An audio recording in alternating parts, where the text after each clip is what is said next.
The Department of Foreign Affairs, or DFA, has addressed the concerns raised by the Chinese embassy regarding the recent arrests of several Chinese nationals in separate operations, asserting that law enforcement actions are based on specific acts and evidence and are not directed against any nationality. Patrick De Jesus tells us the full report. The Department of Foreign Affairs recognizes the concerns raised by the Chinese embassy regarding the Chinese nationals recently arrested in separate operations conducted by military and law enforcement agencies. Among these was the raid on an alleged substandard steel manufacturing facility containing radioactive materials in Misamis Oriental on May 16, where up to 69 Chinese nationals were reportedly found without proper documentation.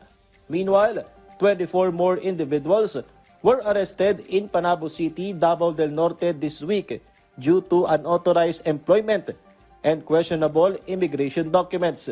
According to the DFA, they have already coordinated with the Chinese embassy and relevant government agencies as part of the Philippines-China Consular Agreement.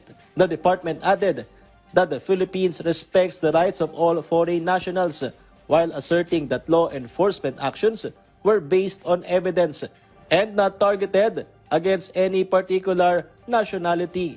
In a separate statement, the Chinese embassy appealed for a fair investigation and humane treatment of the arrested Chinese nationals, adding that if they are proven not to have violated any laws, they should be released immediately.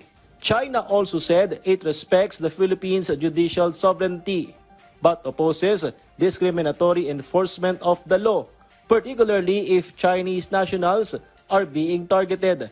The Armed Forces of the Philippines responded that the law applies to everyone and accountability for any violation extend to both foreigners and Filipinos alike. Wala tayong pinipili na particular nationality. Ang pananaw ng batas, pantay-pantay po tayo. Regardless kung foreigner ka or Filipino national, if you violate the law, then you will have to face the law. Wala tayong pinipili o pinapahirapan ito na nationality.